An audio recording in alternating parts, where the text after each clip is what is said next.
Right. Let's unpack this. Today, we're taking a deep dive into the world of essential travel gear, really pulling insights from, life on the go. Yeah, specifically looking at the kit of a remote worker who's definitely seen a few airports, was it over 25 cities, 18 countries in just 2 years? Exactly. A lot of travel. Our source here is an article from ZDNet, The 7 Gadgets I Never Travel Without and Why They Make Such a Big Difference. Right. And the mission isn't just like listing items, it's understanding the why. Why these things? What problems are they actually solving for someone living this kind of mobile life? How do they make it more functional, maybe less stressful? Precisely. It's interesting how certain gear shifts from being just, nice to have to being absolutely critical tools, tools that really enable that whole lifestyle. And this author's list, it's built on, well, real-world bumps and bruises, learning from travel mistakes. Totally. They're prioritizing function, keeping things light, based on actual heavy use, not just looking at spec sheets. That kind of lived experience, it really refines your setup. So where do we start? What's the first must-have on their list? Let's talk power first, because, that's foundational when you're juggling devices everywhere. First up is the Nomad Slim 65W dual port charger. Okay. And here's the interesting bit. They actually carry two of them. Two. Hmm. Wow. Okay, that tells you something right away. It's not just a charger, it's a specific strategy. Why this one? And why double up? Well, the key thing seems to be the form factor. It's slim. Unlike those big chunky power bricks that hog outlet space. Oh yeah, those are the worst. They just slip into backpack pockets easily. So if you're charging, say, a laptop and a phone, or maybe two devices at once, having two of these slim ones gives you options, maybe some redundancy, but without all the bulk. Ah, okay. So it's not just about the watts, it's the shape and how it works in the real world, tight spaces, awkward hotel outlets. Exactly. They mentioned it's perfect for a setup like a MacBook Air and an iPhone, Hmm. or maybe a portable laptop with an Android phone. Makes sense. And the power split, is it smart about it? Yeah, that's important too. 65W total, but plug in two things like that laptop and phone. It gives 45W to the laptop port and 20W of the phone port. So it's kind of optimized for that common travel need. Got it. Okay, power sorted. What's next? What other travel headaches are they tackling? Peace of mind. Specifically, not losing stuff. This traveler is serious about item trackers. They carry, get this, at least 4, and none are the standard Apple AirTags. 4 trackers. Okay, that says a lot about the stress of keeping tabs on your gear when you're constantly moving. Which ones are they using? So one they highlight is the Nomad tracking card. That one lives in their wallet. Okay. Big plus for them. It's rechargeable, unlike a lot of those trackers that use coin batteries. Rechargeable is handy, but don't some of these wallet things have limitations, like compatibility? They do, and the author points this out directly. The Nomad card only works with Apple's Find My network, Ah, right. which, immediately flags that common problem for travelers using a mix of tech. Hmm. What if you're on Android? Good point. Does the article suggest anything for Android users then? Yeah, they definitely stress the need for Android alternatives. Mm. They mention another tracker, the Chipolo Pop, which we'll get to, Mm-hmm. but they specifically call out the Pebble Bee tracker clip Okay. as a good, also rechargeable alternative to that Nomad card Mm-hmm. if you're not, all in on Apple. The insight is really about understanding those ecosystem limits when you need stuff to work reliably everywhere. Right. It's not just the gadget, it's the network behind it. Crucial for tracking. Yeah. Okay, so all this gear needs a home. What bag are they using? Their main carry is the Nomadic convertible backpack, the 20L version. They switched to it this year, apparently, and find it pretty reliable for their constant travel. Nomadic. Okay. It's listed at 3.9 pounds, which, it's not feather light, so the value must be in the features, not just the weight. Absolutely. That seems to be the takeaway. They tested it hard, like carrying it fully loaded at trade shows all day, and found the straps comfortable. That's a good test. Yeah. And the value comes from the design for a traveler. Small front pockets for quick access stuff, power bank, whatever. Good main space, water resistance, hidden compartments for security, Yeah. and crucially, that luggage handle pass-through. Ah, yes, the pass-through. Such a small thing, but makes a huge difference rolling through an airport. So it's less about shaving every single ounce, more about smart organization and comfort for their style of travel. Exactly. A strategic trade-off. The features just outweigh a little bit of extra weight for them. Okay, let's circle back to those trackers. You mentioned the Chipotle Pop. Where does that one fit in if the Nomad card is in the wallet? Right, so the Chipotle Pod plays a different role. It stays with the traveler, like in their sling bag or day pack, not on checked luggage. It's for keeping track of the stuff they have on them immediately. Okay, proximity tracking. Yeah, and it's got that clever secondary function you It's mentioned. a camera remote thing. Exactly. And this is a great example of getting more from your gear. Besides tracking, the Chipotle app lets you use the button on the tag as a remote shutter for your phone camera. Oh, that's neat. Super useful, they say, especially for solo travel. Getting photos without the awkward arm-out selfie you're asking strangers.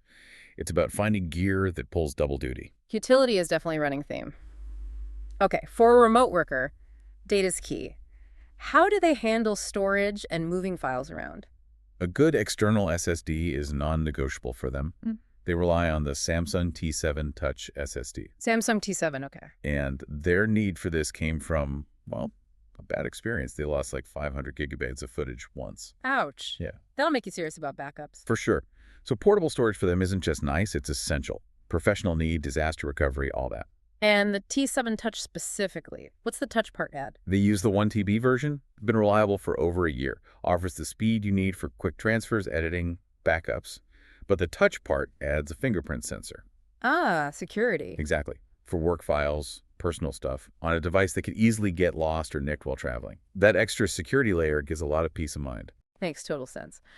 Okay, let's switch to audio. They were a headphone person, but swapped for earbuds. Why the change?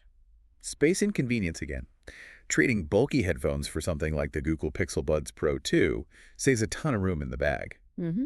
And in their experience, at least, without really sacrificing audio quality or, importantly, noise cancellation. Right, noise cancellation on flights is key. But earbuds, fit is so personal, isn't it? Oh, absolutely. And the author really emphasizes that. But for them, these Pixel Buds Pro 2 were apparently the most comfortable, no-compromise earbuds they'd found. Comfortable enough to sleep in on planes. That's what they said, which Yeah. is, pretty high praise for travel comfort. Plus, they have full controls, and they mentioned Gemini access. Gemini access, right. So you could use that hands-free for translations, directions, flight info, useful while traveling. Exactly. Integrates the voice assistant right there. But yeah, they admit fit isn't universal. Still, if they do fit you well, they highly recommend them for that space-saving quality audio combo. Mention a sale price, too, $190. Good tip. Okay, moving slightly away from pure tech, but sounds like maybe one of the most impactful things for actual packing. Packing cubes. Oh, yeah. The author makes a pretty bold claim here. Something like, if you aren't using packing cubes, you're packing wrong. Wow, okay.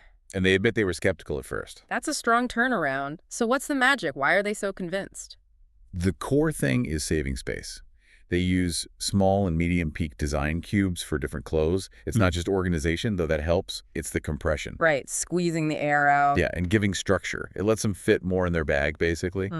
And crucially, it leaves room for souvenirs or stuff they buy while traveling without needing a bigger bag for the trip home. Ah, the return journey expansion. Exactly. The cubes can expand if needed. It just changes how you approach packing, apparently. Interesting. Okay, last couple of items focus on capturing the journey. First, the Insta360 X5 camera. Right. They actually switched to the X5 from a smaller Insta360 camera. And the reason was specifically the 360-degree capability. So not just an upgrade, but a different type of capture. Precisely.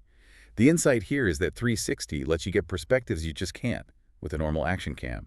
Think like fully immersive scenes or those cool drone-like shots you can create later by reframing the footage. Right, the reframing options are pretty powerful, more creative potential. That's the idea. It's a bit bulkier than their old camera, they admit, but the trade-off is worth it for those unique 360 features, better low-light performance too, and just more dynamic shots of their adventures. It's for someone who wants to really tell the story with your travel footage. Makes sense. And paired with that, something that kind of surprised them, the Meta Ray-Ban glasses. Yeah, they apparently bought these sort of on a whim, low expectations, early 2024, but by mid-2025, a must-carry item. Shows how some tech kind of finds its place over time. So what's the value proposition for the traveler? Why did they become essential? It's mainly about that effortless first-person perspective recording. Capturing a theme park ride exactly as you see it, or documenting a walk through Paris from your actual viewpoint. That's like a unique visual diary. Yeah, that POV perspective is different. Plus, the hands-free communication.